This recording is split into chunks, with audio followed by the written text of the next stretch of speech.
नमस्कार, मी डॉक्टर सई. माझ्या यूट्यूब चॅनलवर तुम्हा सर्वांचं खूप स्वागत आहे. आजच्या व्हिडिओचा विषय आहे घोरणे, स्नोरिंग असं याला म्हटलं जातं. तर बरीच जण किंवा बऱ्याच व्यक्ती घोरण्याच्या समस्येपासून त्रस्त असतात.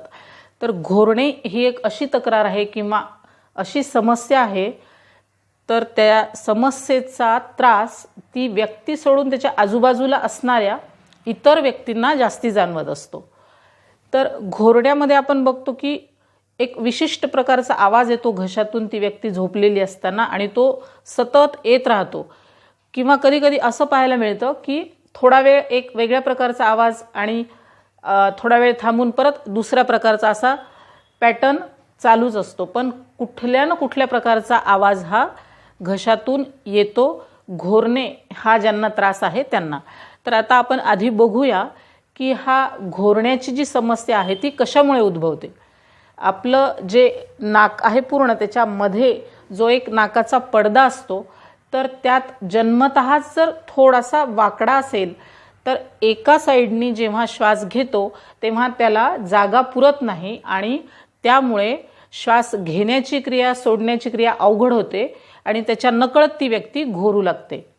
त्याच्यानंतर सतत असणारी सर्दी, ज्यांना अगदी थोड्याफार खाण्यात बदल झाला की सर्दी होते किंवा वातावरणात बदल झाला की सर्दी होते, अशी ज्यांना सतत सर्दीचा त्रास आहे त्यांना या नाकाचा जो आतला नाकाचा विभाजन करणारा जो पडदा आहे, नेझल सेप्टम असं म्हणतात त्याला, तो एका साईडनी कुठल्या तरी साईडनी तो सूज येते त्याच्यावर आणि तो डेव्हिएट होतो, म्हणून त्याला म्हणतात डेव्हिएटेड नेझल सेप्टम, DNS असं म्हटलं जातं त्याला.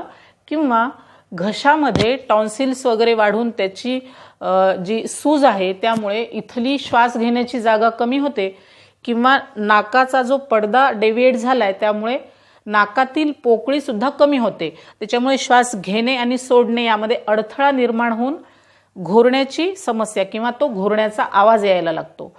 त्याच्यानंतर जी व्यक्ती अतिशय परिश्रम करून खूप गाढ झोपते तर त्या व्यक्तीला सुद्धा घोरण्याची समस्या निर्माण होऊ शकते. तसेच ज्यांना अल्कोहोल घेण्याची सवय आहे त्यांना सुद्धा त्यांचं सर्व बॉडी पार्ट्स हे त्यांच्या कंट्रोलमध्ये राहत नाहीत, स्लगिश होतात त्यांच्या मुवमेंट. त्यामुळे सुद्धा इथल्या थ्रोटच्या मसल्स ज्या श्वास घेण्याच्या कामात मदत करतात त्या इनॅक्टिव्ह होतात. त्याच्यामुळे घोरण्याची समस्या उद्भवते. त्याच्याप्रमाणे ज्या व्यक्ती अति लठ्ठ आहेत त्यांना सुद्धा याच प्रकारामुळे, म्हणजे जे मसल्स आहेत इथले ते स्लगिश होतात आणि श्वास घेताना त्या स्नायूमध्ये व्हायब्रेशन्स येतात, कारण त्या जे स्नायू आहेत ते स्वतः काहीच काम करत नाहीत, इनॅक्टिव्ह होतात. आणि जेव्हा श्वास मध्ये घेतला जातो त्याचा ताण पडतो, प्रेशर येतं त्या मसल्सवर आणि त्यामध्ये व्हायब्रेशन्स होतात आणि त्या व्हायब्रेशन्सच्या परिणामी घोरण्याचा आवाज यायला लागतो. तर या सर्व समस्या सोडवण्यासाठी आपल्याला काय करावं लागेल. ज्यांना सतत सर्दी होण्याचा त्रास आहे त्यांना आपल्या आहारामध्ये किंवा थोडंसं औषधोपचार आहे त्यात बदल करणं आवश्यक आहे.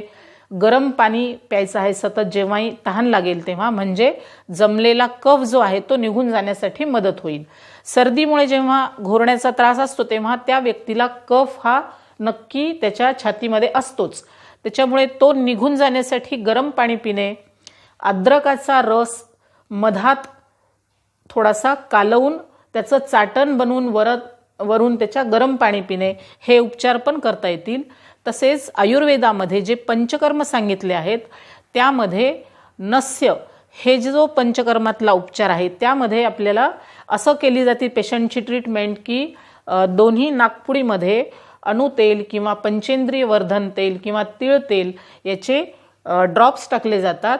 पूर्ण चेहऱ्याची वरपर्यंत कपाळ भागाची, या भागाची इथपर्यंत घसा इथे मसाज केला जातो आणि त्यानंतर वाफ दिली जाते. त्यामुळे जो जमलेला कफ आहे तो निघून जाण्यासाठी मदत होते. तर अशा प्रकारचे उपचार सुद्धा करायचे आहेत. त्याच्यासोबत ज्यांना सतत अल्कोहोल घेण्याची सवय आहे त्यांनी त्यापासून दूर राहावं. ज्यांना लठ्ठपणा आहे त्यांनी सुद्धा स्वतःचा लठ्ठपणा कमी होण्यासाठी उपचार करायचे आहेत.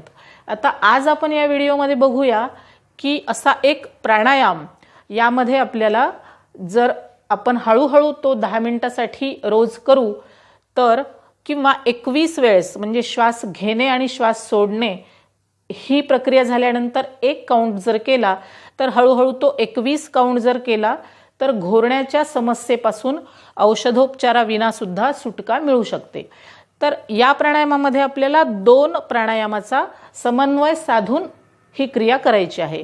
श्वास घेणे ह्या क्रियेमध्ये एक प्राणायाम आणि श्वास सोडणे या क्रियेमध्ये एक प्राणायाम।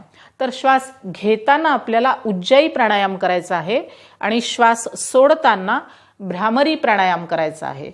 तर भ्रामरी प्राणायाम नेमका कसा करायचा याचा पूर्ण एक व्हिडिओ मी आधी बनवला होता, त्याची लिंक मी याच्या डिस्क्रिप्शन बॉक्समध्ये देईल। तर उज्जाई प्राणायाम आधी काय आहे ते बघूया। उज्जाई प्राणायामामध्ये श्वास घेत असताना आपल्याला घशामधून आवाज काढून म्हणजे घशाच्या स्नायूमध्ये घर्षण करून श्वास आत घ्यायचा असतो। त्यामुळे इथले घशामधले जे स्नायू आहेत जे श्वास घेण्यासाठी श्वास सोडण्यासाठी मदत करतात ते ॲक्टिवेट होतात। टॉन्सिल्स किंवा थायरॉइड ग्लँड, पॅराथायरॉइड ग्लँड या सर्वांची एक्सरसाइज होते आणि त्या ॲक्टिव्ह होतात। तर आपल्याला श्वास घेत असताना उज्जाई प्राणायाम करायचा आहे, श्वास सोडत असताना असा भुंग्यासारखा आवाज करत भ्रामरी प्राणायाम करायचा आहे। हा प्राणायाम करत असताना बऱ्याच जणांना जो घशामध्ये घर्षणाची क्रिया होते त्यामुळे ठसका लागणे, खोकला येणे असं होऊ शकतं। त्यामुळे सोबत एक पाण्याची बाटली घेऊन बसायचं आहे। पण जर घर्षण जाणवलं, काही ठसका वगैरे लागला तर अगदी थोडासा एक पाण्याचा घोट पिऊन आणि थोडंसं थांबून आपल्याला पुढे ही क्रिया करायची आहे। तर आता आपण आधी बघूया की श्वास घेत असताना आपल्याला उज्जाई प्राणायाम कसा करायचा आहे ते। प्राणायामाची पोझिशन अर्धपद्मासनामध्ये पाठीचा कणा सरळ ठेवून आपल्याला ध्यान मुद्रेमध्ये बसायचं आहे। आता आपण श्वास घेत आहोत, तर घेत असताना घशामध्ये जाणून बुजून म्हणजे मुद्दाम आपल्याला घर्षण करून श्वास घ्यायचा आहे। कसा ते बघूया।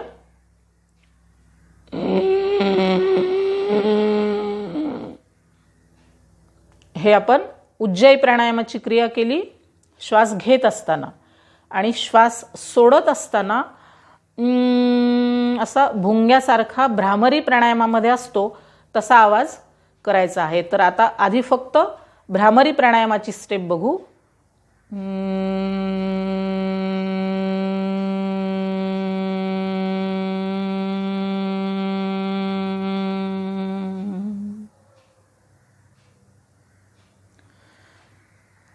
तर आता आपण दोन्ही क्रिया सोबत बघूया।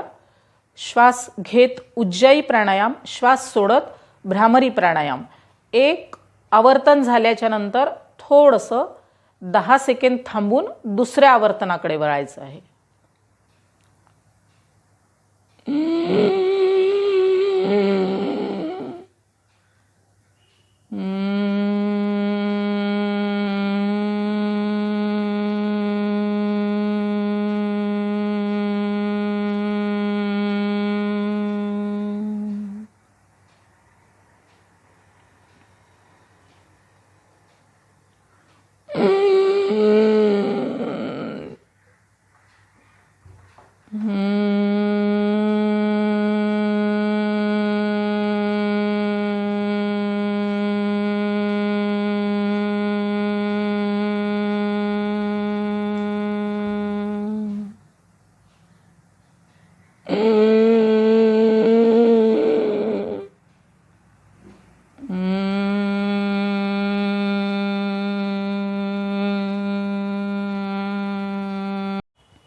अशा प्रकारे 3 आवर्तन आपण पाहिलेत कसे करायचे ते। तर हळूहळू वाढवत याला 21 आवर्तनांपर्यंत न्यायचं आहे। तर ज्यांनाही घोरण्याची समस्या आहे त्यांनी या प्राणायामाचा अभ्यास करा आणि तुम्हाला त्याचे काय परिणाम दिसले ते मला कमेंट बॉक्समध्ये नक्की कळवा। या व्हिडिओला लाईक करा, शेअर करा आणि जर चॅनलला सबस्क्राईब केलं नसेल तर ते पण जरूर करा। धन्यवाद।